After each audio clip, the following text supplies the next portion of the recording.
Now, it's not every day that a boy from Alabama gets to talk to a former writer for the Tonight Show. But ladies and gentlemen, today is my honor and my privilege to introduce to you Mr. Frank King. How you doing, Mr. King? You know, it's not every day that a guy from Alabama can figure out the whole Zoom thing. Most of my friends from Alabama are still trying to work out the whole mask thing. Nose and mouth, mouth and nose. Nice thing about going to the University of Alabama, you go there, graduate, get a diploma. Actually, I went to the University of Troy. So. Oh, Lord. So you decided not to go to college. Okay. I was going to say University of Alabama, you get a degree, you get a diploma, you put on the dashboard of your car, park in a handicap spot. Bada bing. I was driving around the campus, actually, of University of Alabama. I rolled my window down, somebody shoved a diploma in. It was amazing.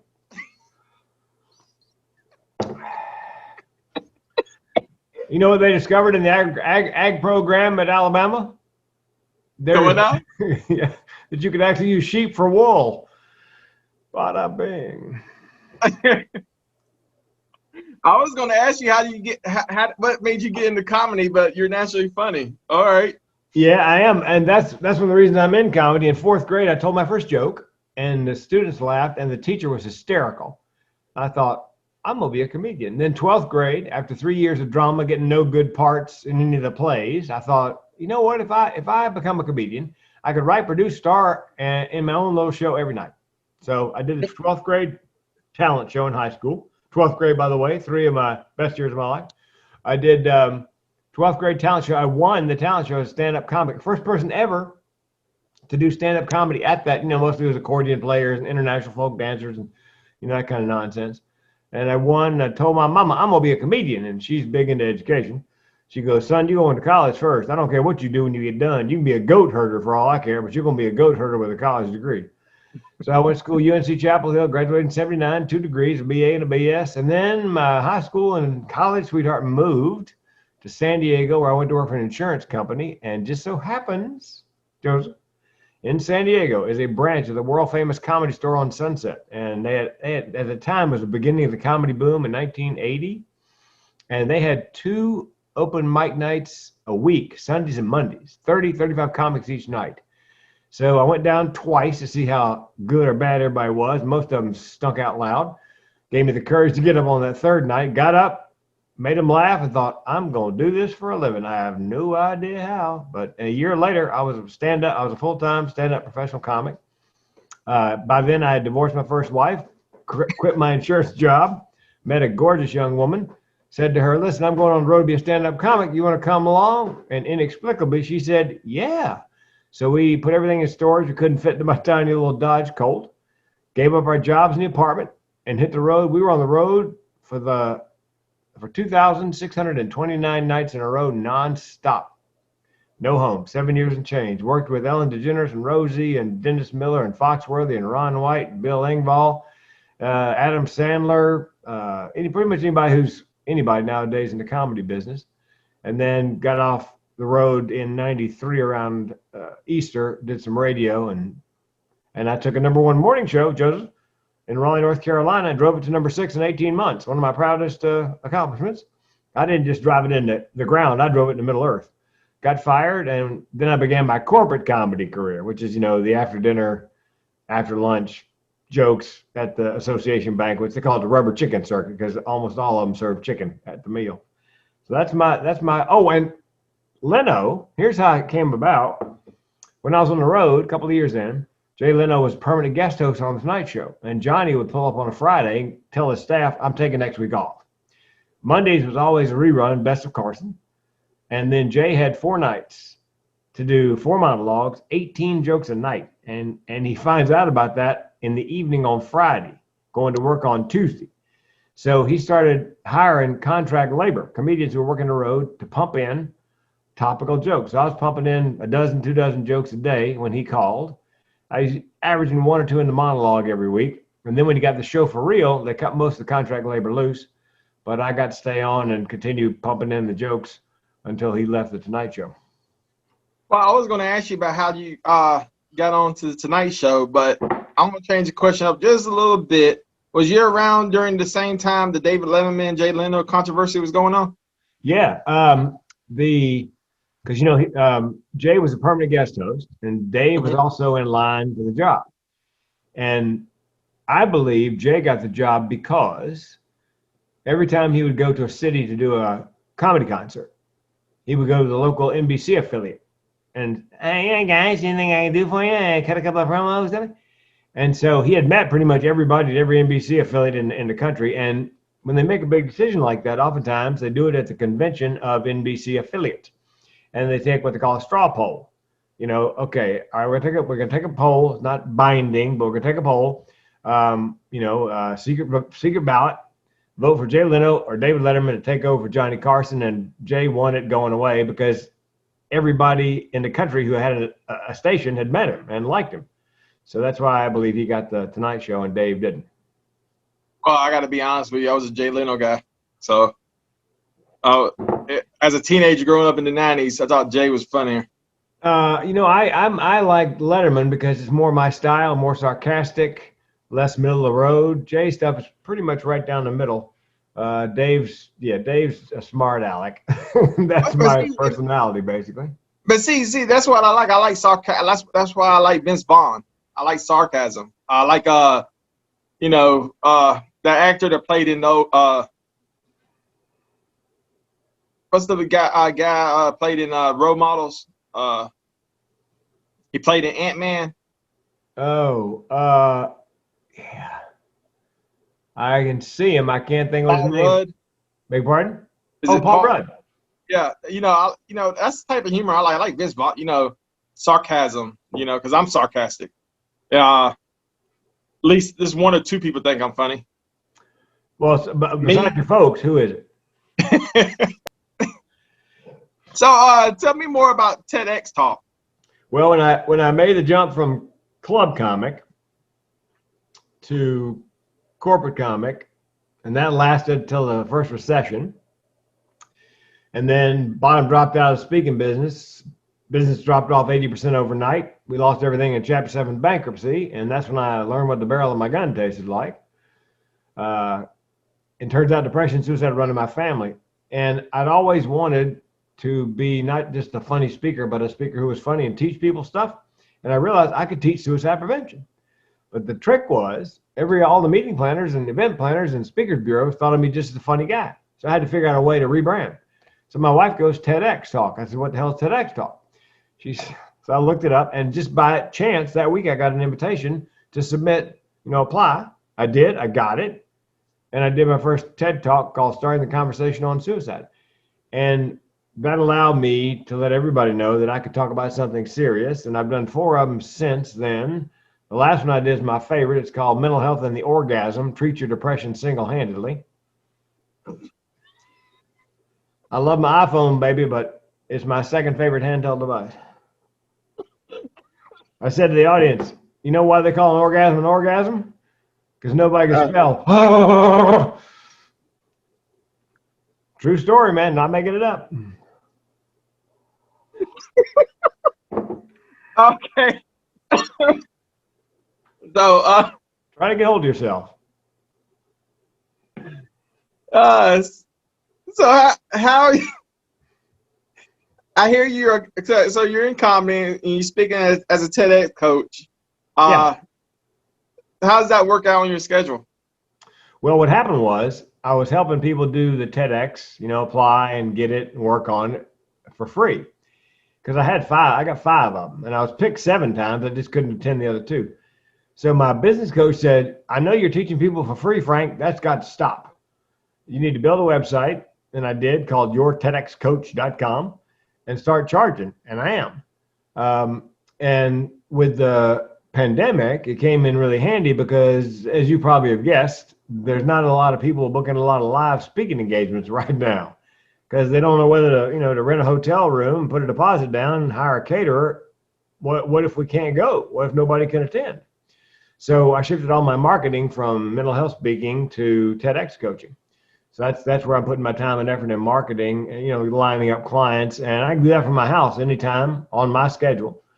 So it's working out. It's beginning to fill the gap left by by this. I was averaging 3 or 4 speaking gigs, January, February, and even March. And that dropped to one a month, mostly virtual. Well, all virtual, I guess, since then. So fortunately, the TEDx talks have helped fill in the gaps in income. And I enjoy it. I do a thing called Till Death Do Us Part. You pay me a lot of money, and then it's an hour a week on Zoom, unlimited text and emails, and we work together until you get a TEDx talk or we both die trying. So, and then once you get the talk, then I help you build your speaking career. Tell you what you need, because most of my speakers need a podcast, which you have already, and they need a guest on a couple of podcasts a week in their topic area. So that's the kind of thing I teach them in the speaking business. Write a book if you can, do a podcast, get a TED talk, make sure you have a speaker website that's nothing but speaking. Just things like that. And then we talk about social media, because social media is a great way to beef up your SEO. So unfortunately, some of my speakers are my age, and when I say SEO, they just stare at me like a deer in the headlights. Let me ask you this: why are you doing a podcast? What was the motivation for the podcast? Well, what happened was, my mom. It's a long story, but I'll try to make it short. Okay. My mom passed away last year, and she was big into flea markets and thrift stores. Like most people from California will assume people from Alabama are like.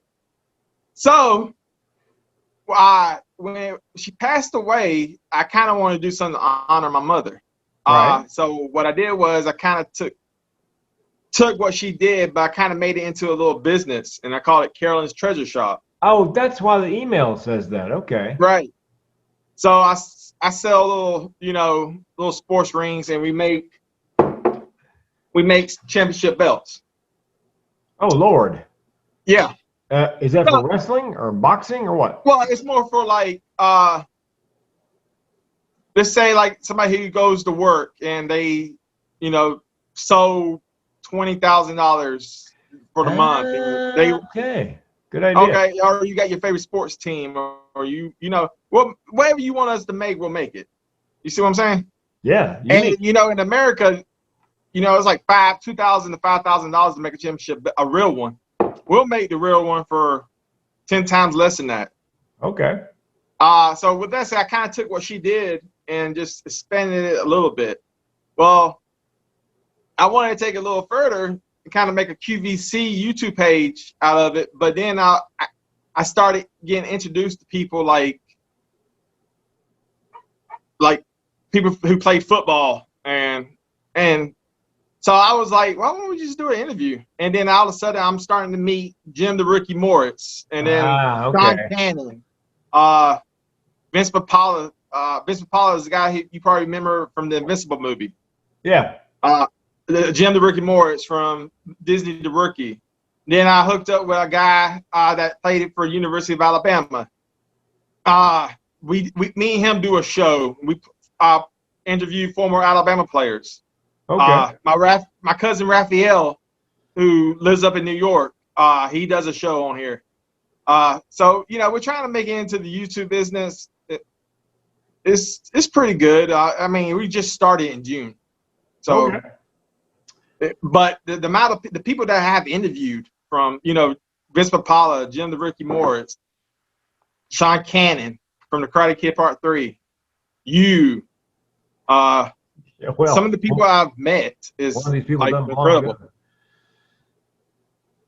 Well, and here's an idea for you, Joseph. You can take 6 of those episodes, if they're 45 minutes to an hour long, get them transcribed into text, and turn them into a book. Carolyn's Treasures, Volume 1. You're going to have somebody edit it, because, the transcription is not perfect. And you put a bio and a photograph of each person you interview, and each person is a chapter in the book. It's an easy way to write a book. I will send this to my lawyer and was like, hey, can we do this for real? Yeah, ask him. Tell him, I bet you, it's not a copyright issue, unless you have. The first thing he's going to ask me, where's he from? I'm going to say California. He said, don't listen to him. No, North Carolina, and living in Oregon. Oh my goodness, you're from North Carolina. Yeah, I went to school in Chapel Hill. Wow. Okay, but you live in Oregon. Yeah, we live in Oregon, and we're in the house my wife grew up in. Where's your? I got some jokes. Where's your? Yeah. You're gonna probably hang up on me. Where's your Antifa shirt?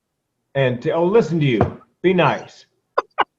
It is the People's Republic of Eugene, Oregon, but we're not. I'm not a member of Antifa. I should ask you, where's your QAnon shirt if you're going to go that? Oh, dear God, don't get sick. Interesting question.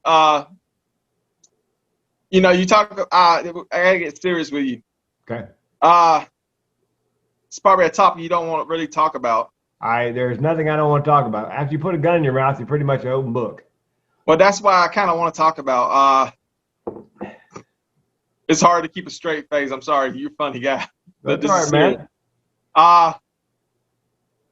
So you talk about putting a barrel of the gun into your mouth. Correct. What got you to that point? Well, like I said, the speaking business dropped off 80%.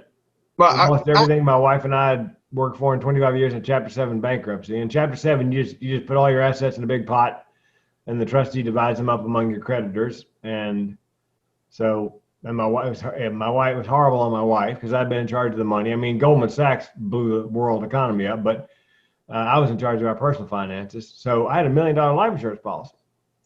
And there's something in suicidality called burdensomeness. People feel like the world would be better off without them. I knew my wife would be a lot richer without me. I was worth more dead than alive. So I was going to kill myself so she'd get the $1 million and get restored financially. That's the problem was my life insurance policy had a 2-year suicide clause, and I only had the policy 22 months, so I had to wait 2 months and a day to pull the trigger. And by the way, spoiler alert, I didn't. It's okay to laugh. I'm trying to get serious. No, man, it's okay to laugh. The next joke I tell in my keynote is, a friend of mine heard me say that out loud, came up after the keynote, he goes, "Hey, man, how come you didn't pull the trigger?" I go, "Hey, man, because you're trying to sound a little less disappointed." That's why I'm a mental health comedian. Yeah, I have 2 mental illnesses. One's called major depressive disorder. That's basically depression. It lasts a couple days and recurs like a flat spot on a wheel. And then I have something called chronic suicidal ideation, meaning for me and people in my tribe, the option of suicide is always on the menu as a solution for problems large and small. And when I say small, my car broke down a couple of years ago. I had 3 thoughts unbidden: get it fixed, buy a new, and I could just kill myself. That's how chronic suicidality works. As a matter of fact, I had to come back to this house at what's called level 3, where the fire department's telling you get out, don't take anything, just get out because the wildfire's coming. But I have 11 cats. So I was in town. I had to drive back out into the fire, into this neighborhood, last guy here, stuffing cats in carriers because I'm like the Marine Corps. I don't leave anybody behind. And somebody said to me, you could have burned to death. I go, no, no, no, I'm willing to die by suicide anytime. If the fire had gotten that close, I wouldn't have died by fire. I would have died by lead poisoning. So that's my superpower is I've got that, that's my superpower that I'm willing to, I live in the exit row on an airplane in the window seat all the time. I just pop the door and go anytime I want.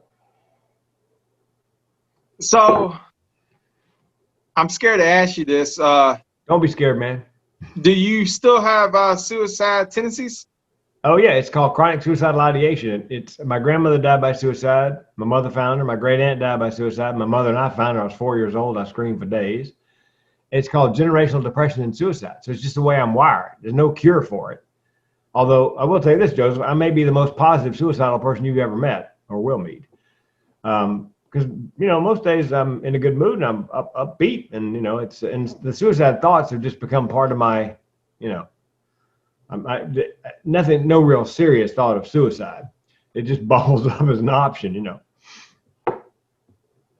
And wow. There may be people listening to your show right not when we're recording it, but when this plays, that have that chronic suicidal ideation. Because every time I speak, at least one person, sometimes more, have chronic suicidal ideation. They didn't know it had a name. They thought they were just some kind of freak.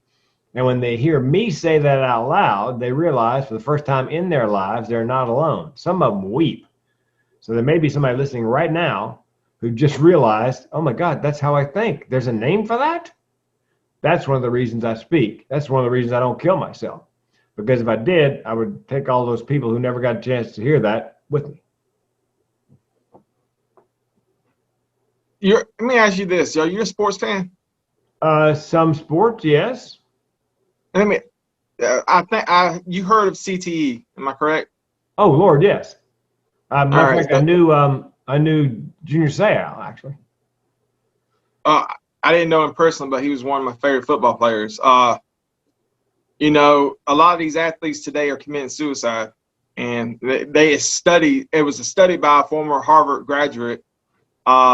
He also played football at Harvard, and he actually wrestled for the World Wrestling Entertainment. Do you think CTE and what you have is in coordination to each other? No, I think the thoughts are similar. The CTE is a result of nurture. You know, nurture meaning getting hit in the head way too many times. Right. Mine's nature. I'm hardwired for it. And then when I saw my great aunt die by suicide, that ups the chances that at some point I'll consider it seriously. Do you believe that maybe if they could find a cure for CTE, they could probably find a cure for this? Or do you think they're going to just go forever and just treat it? It's chronic. There's no getting over it. There's no cure. I don't say that I battle depression, because battle implies I can win. I live with depression, and I believe it is all that wiring in my head. The depression, thoughts of suicide, is the same wiring that allows me my creativity, imagination, stage presence. So it's all part of one. You know, just the way I am. And if somebody said to me, look, Frank, I'll give you one pill one time, no more depression, no more thoughts of suicide, but the one side effect is you will never process information like a comedian again, and you can keep your pill, because I think it's all tied together. Because that's the thing. I can teach you to write stand-up. I can teach you to perform it. I cannot teach you to process like I do. We found out that, you know, Robin Williams was sick before he passed away. Yes. And a lot of people believe that that's one of the reasons why he committed suicide. Do you believe that maybe he had the same disorder that you have? No, I believe he was bipolar, and that's manic, depressive, and in the middle is an amazing thing called manic hypomania, which is you're charismatic and energetic and inspired, don't need much sleep, don't need to eat much. I'll tell you who else had that bipolar, and sports figure, Johnny Manziel. I believe he achieved what he achieved because he spent a great deal of time in that hypomanic stage between manic and depressive. The problem was he was self-medicating with beer, and that's not a good long-term strategy. So that's why he washed out after a couple of years of Cleveland Browns. Robin I believe, had bipolar, although he never admitted it, and thoughts of suicide way back. And he was very open about his drug and alcohol, substance use and treatment and recovery. And I think he was probably self-medicating. And then he had a heart valve replaced, which can depress you. And then he got that sort of Parkinson's-like illness where his memory began to go. And if you're an actor and your memory begins to go, then so I think I don't think all those things, the disease, the heart, whatever, I think they triggered his suicide. I don't think they're I think he was already suicidal prior to that, but that it's like one straw after another. Final straw was the illness like Parkinson's, and so he decided to end it. Yeah, I mean, when that happened, I mean, nobody. I thought he was like the happiest person on the face of this earth. Yeah, well, hey, look at Frank. Here's the thing, Joe. when you have bipolar, when you live with bipolar or depression or chronic suicidal ideation, I've been most depressed at some of the best times in my life.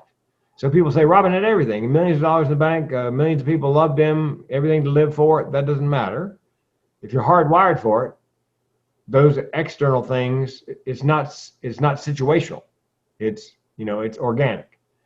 So it would seem from the outside looking in, he had everything to live for. So did Kate Spade, so did Anthony Bourdain, but it's how he was wired, and it just and I believe that disease he got, that Parkinson's-like disease, was probably the last straw, and he saw himself fading, and so. Let me ask you that. I believe he was 63 when he passed away. I could be wrong. 62. 62. How old are you? 63. Okay. In your opinion, what's kept you alive? Well, that's a good question, and something, by the way, you should ask anyone who says let's say you suspect they're going to kill themselves, and they say no, I'm not. Your next question should be, well, tell me why not. Two things. My mother carried 2 to term that didn't make it before I was born, and my sister came after me. I don't know where anybody finds the courage after 2 to term to try a third time, but she did. So she worked so hard to get me here, I've got to work at least as hard to stay here. That's one. And two, remember I told you that there may be somebody watching this who has chronic suicidal ideation, had no idea had a name, and just thought they're some kind of freak? I'm sort of like George Bailey in It's a Wonderful Life. I've been shown what people's lives might be like if I wasn't there to go, hey, that has a name. You're not alone. And if I kill myself, I would take all those people who never got a chance to hear me speak with me. So that's the second thing that keeps me here. Oh, and the third thing, and it's ironic, Joseph, because of my chronic suicidality, because I'm willing to do it any time, I can stand a great deal of pain, knowing I can make it come to an end at any point. And by the way, something your listeners should know, viewers, suicide, people say, why do you want to kill themselves? Chances are whoever you're talking about did not want to kill themselves. They simply wanted to end the pain.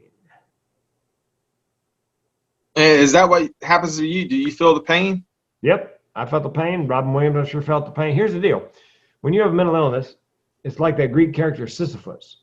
He gave fire to man, and then he was sentenced to rolling a rock up a hill every day, trying to get it over the top. And when he get near the top, it rolled back down to the bottom. Next morning, he had to start again, roll it up the hill. Having a mental illness is like that. Every morning, you wake up, there's a rock on a hill. Some days the rock is small, and the hill's not so steep. Some days the rock is a boulder, and the hill is Kilimanjaro. But every day, there's a rock, and every day there's a hill. And a lot of people are neuronormal, neurotypical. It's hard for them to wrap their minds around that. Somebody said, have you taken resilience training? I got news for you. My most resilient friends are the ones who are the most suicidal, because if they weren't resilient, they wouldn't be here. We should be teaching resilience, not taking resilience. It takes a lot of energy when you're depressed to get out of bed in the morning, put your feet on the floor, paste on a smile, and walk through the world like nothing is wrong. I didn't tell anybody I was depressed until I did that TED Talk at age 56. Nobody knew I was depressed and suicidal. My wife, my family, my friends, nobody had any idea. We're great actors. I have a Screen Actors Guild card for a reason. That's, and by the way, I worked with Robin a couple of shows in San Diego. He was down there filming a movie with Dangerfield, and he dropped in the Comedy Store to do a couple sets.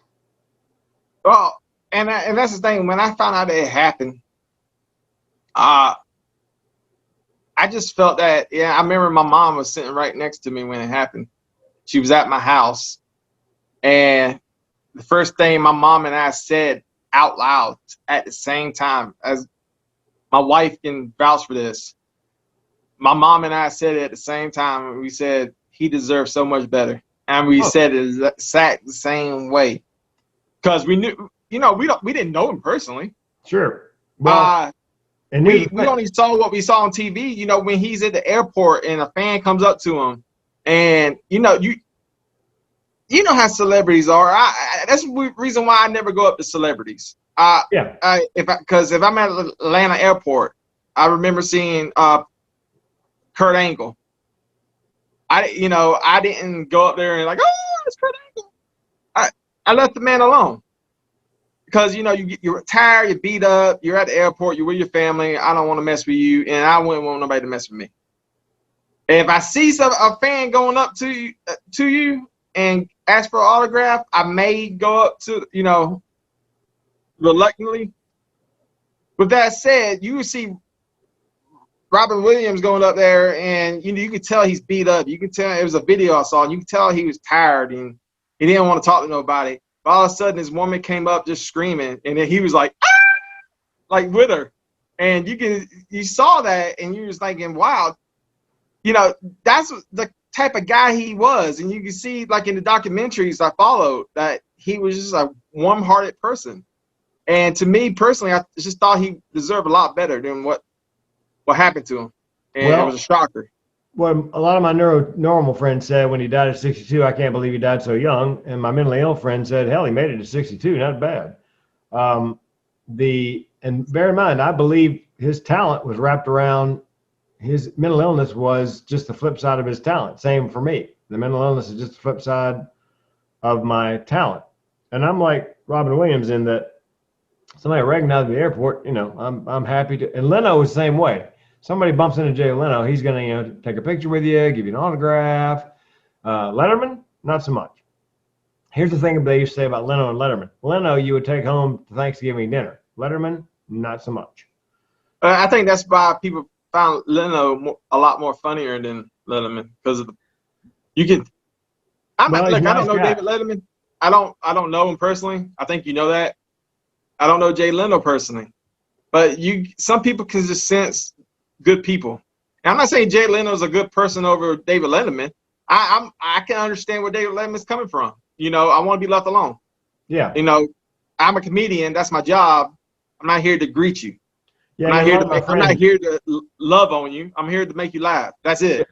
And when I worked cruise ships, there were entertainers on the cruise ships that they would put on their game face when they went out to the Lido buffet, and nobody bothered them because they had on their game face. But when I work on a ship, once I've done my shows and people come up and want to have me, join them for lunch or breakfast or whatever, yeah, man, I'm in. I enjoy the human, interaction. But some people just, a friend of mine, a woman said to me, why I don't work cruises, Frank? Because when I get done my show, people come up and talk to me like they know me.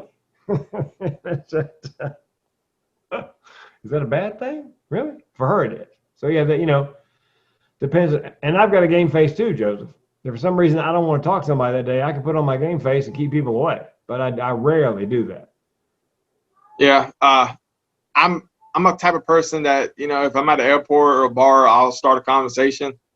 Just, I'm a private investigator, and before I stopped traveling, I used to, hotel to hotel to hotel, different places, part of Alabama and Georgia.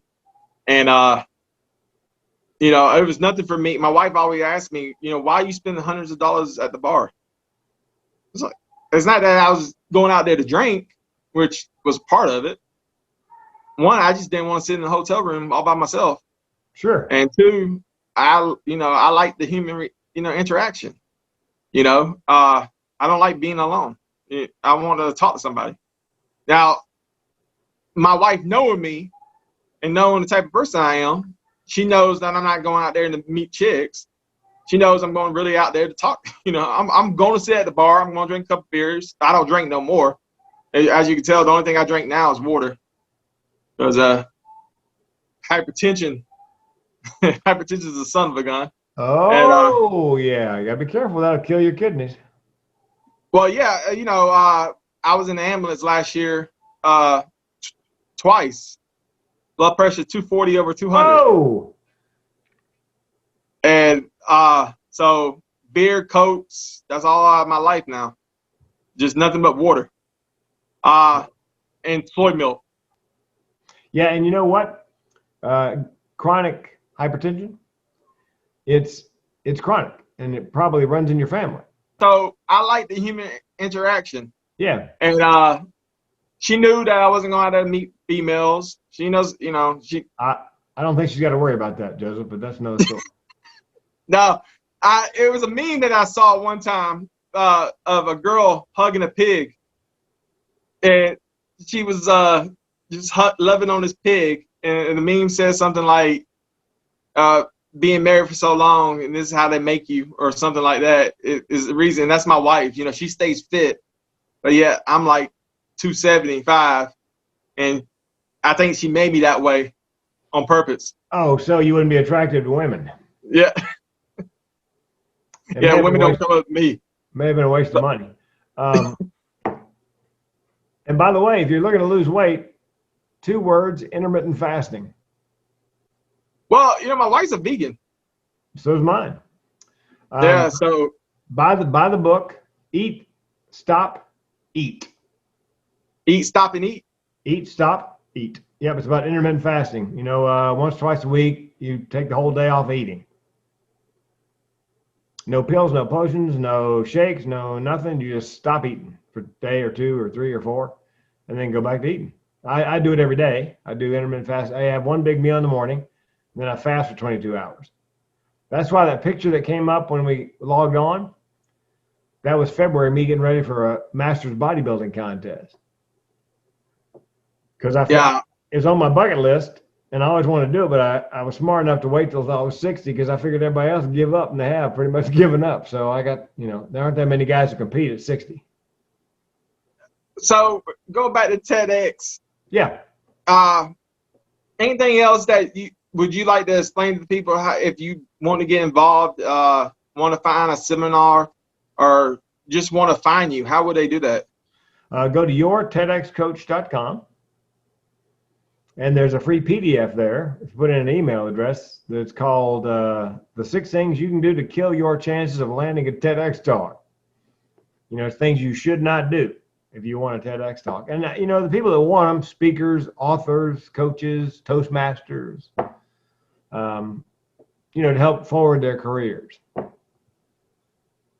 And that's what I help them figure out what their idea is, and then how to frame it best, you know, because most committees get a couple hundred applications, so yours has got to stand out.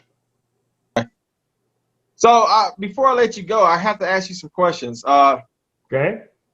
You know, my favorite comedian of all time is Eddie Murphy. I was a big fan of his. The first concert movie, Raw? That was his second. Yeah. What was the first one? Delirious. Yeah. Didn't like Raw much. Loved Delirious. So for me, Delirious was kind of like, I did laugh, but it's kind of like watching Saturday Night Live. Like, I didn't find the 70s that funny because I couldn't relate.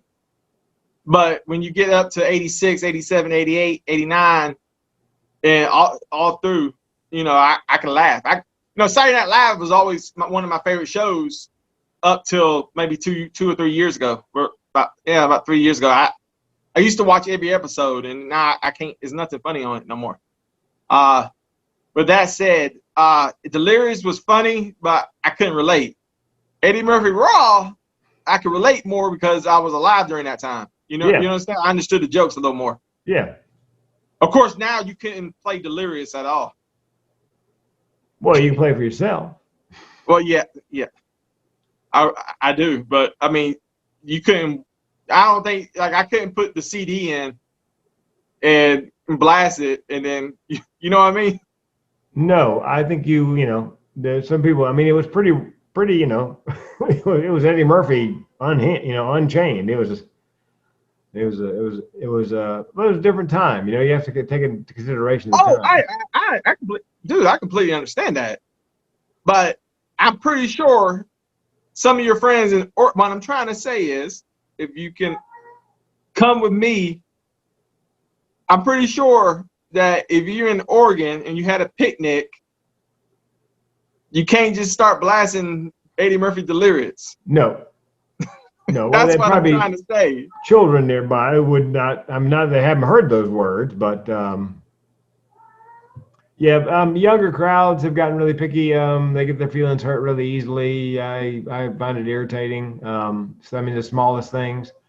So that's why I don't do comedy on college campuses anymore, because they just, you know, they like being offended.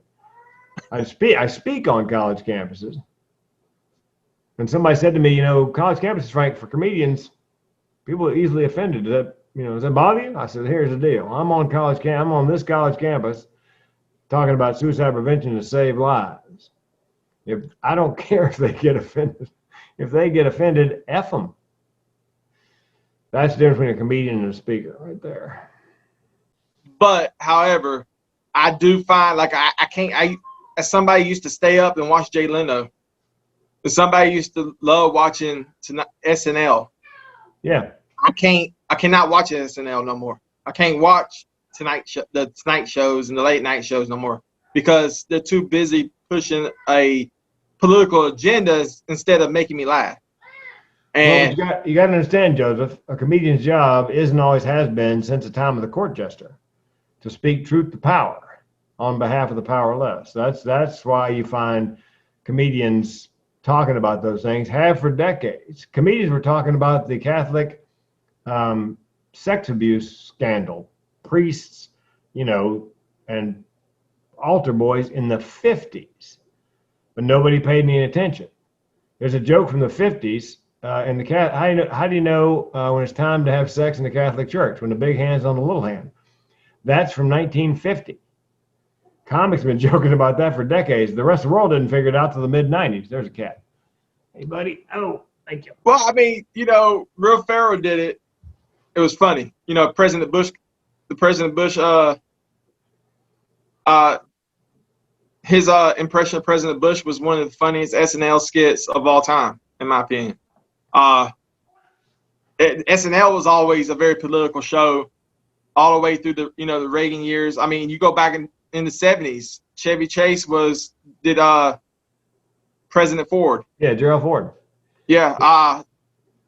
It was funny then. For some reason now it's just not funny no more. Well, probably because you're a Republican.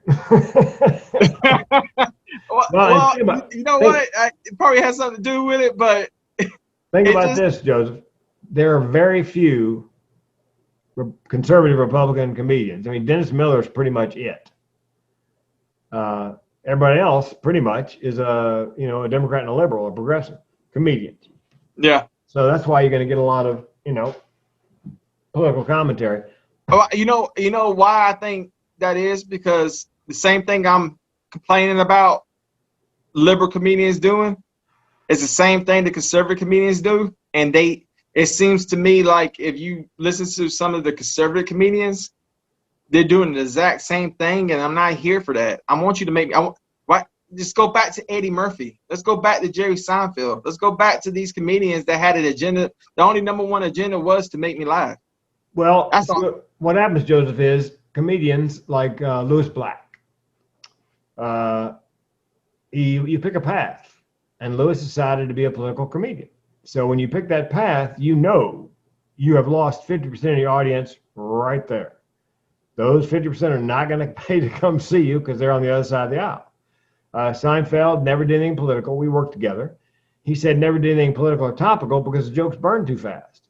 You work on a joke, get it really sweet and tight, and then the world changes, and you can't do it anymore.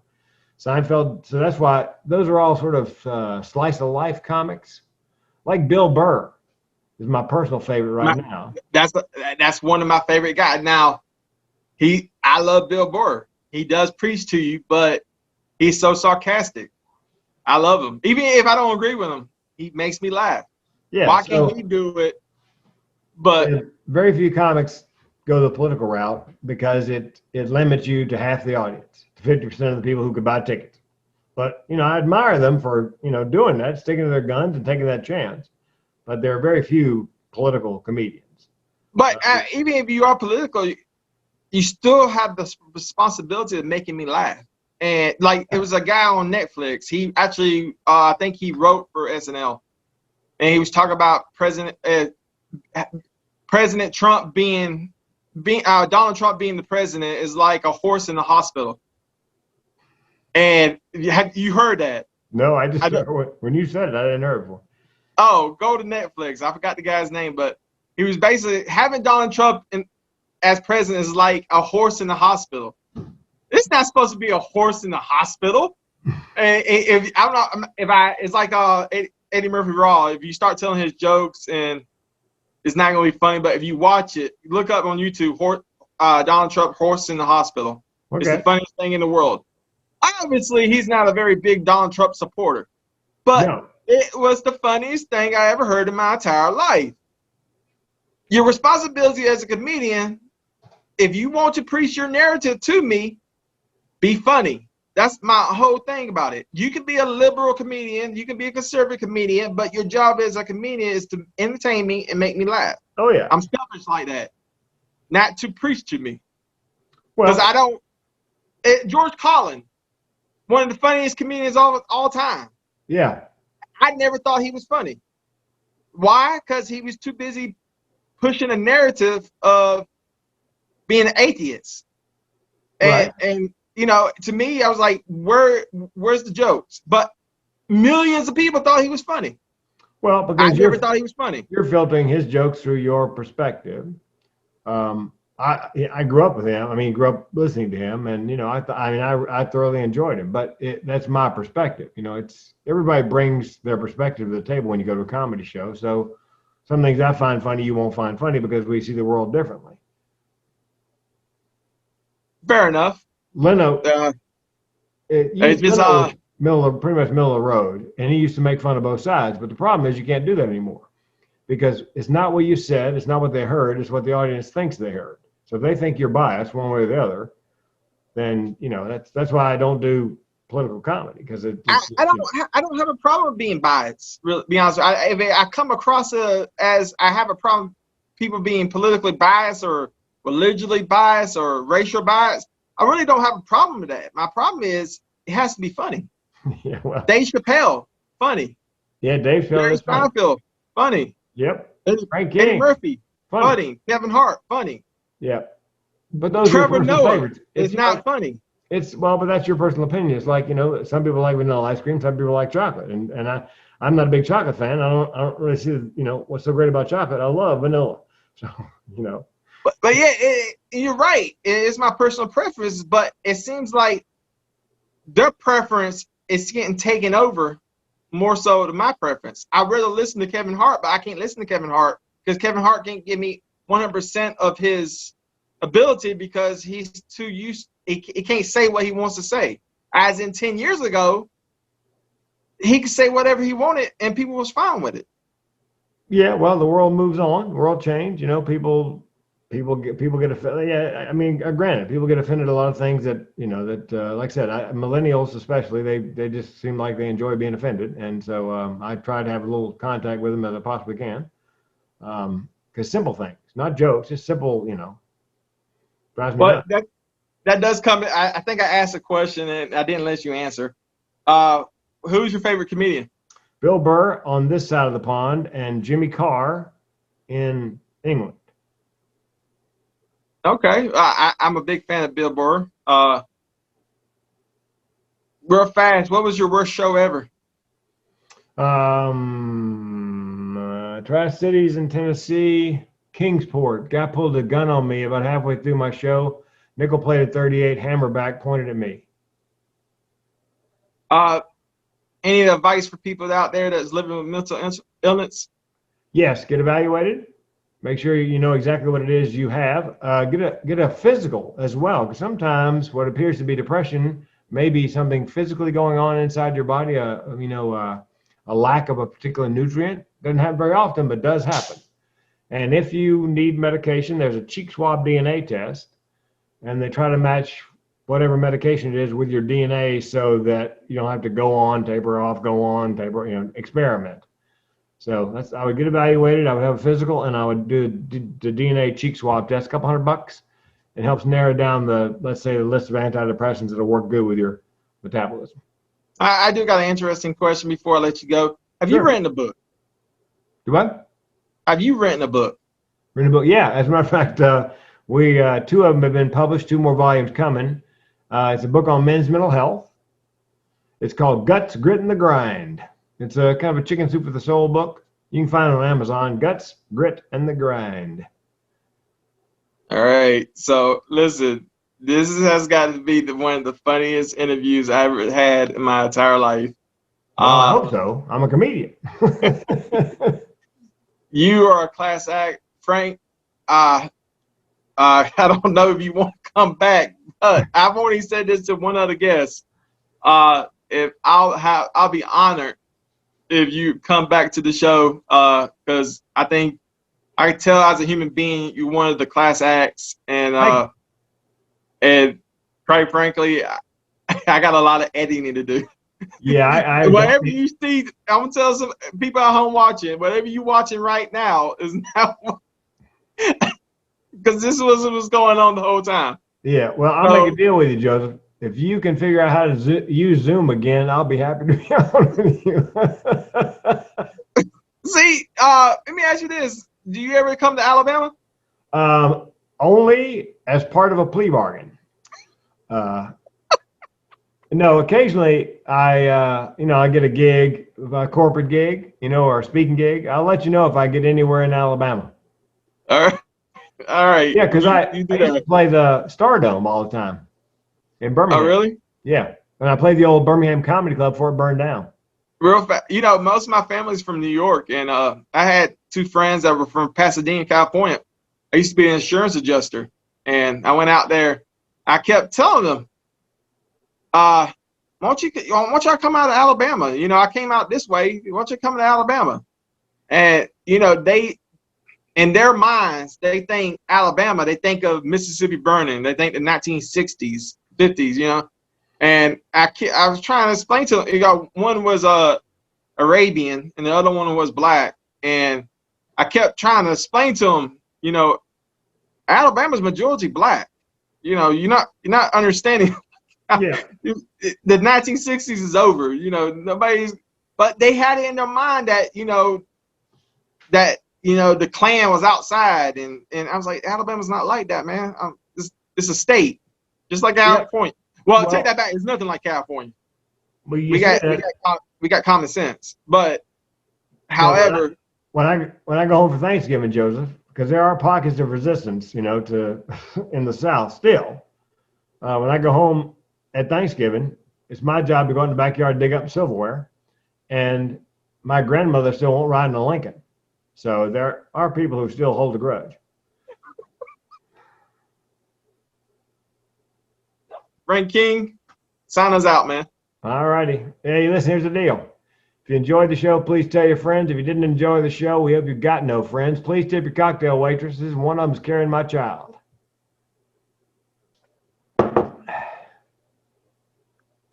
So, tell me more about TED Talk. Oh, I'm sorry. I'm sorry. Tell me more about. I know. Tell me more about TEDx talks. I'm cracking you up. This is gonna be in the blooper. I promise you. You're gonna see this in the blooper stuff. All right. Tell me more. Try to compose yourself, would you?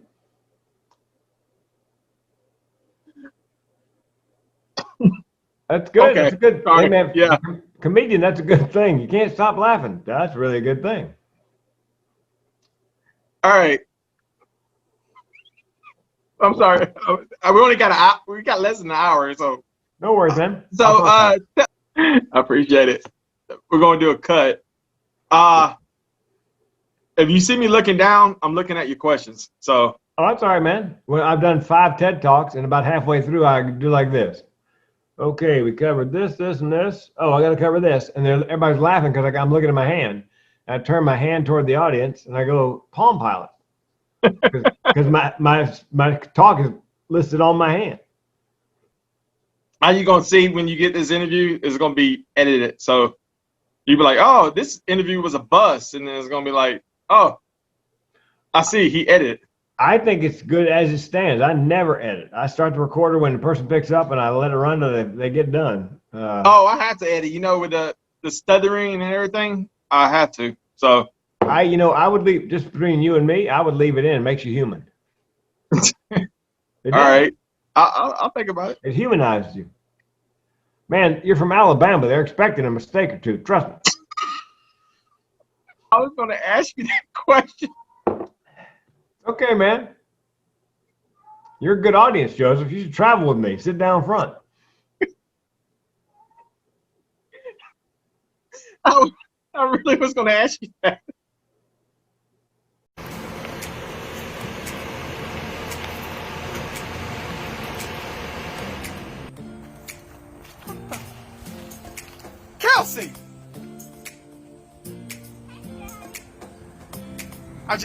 Kelsey, you could have got hurt. Why would you do this? I went to Angel's thrift store where Kaylin's Treasures keeps all of their inventory and bought you your favorite ring. Girl, you must have lost your damn mind. If you don't like it, why not just kick your butt?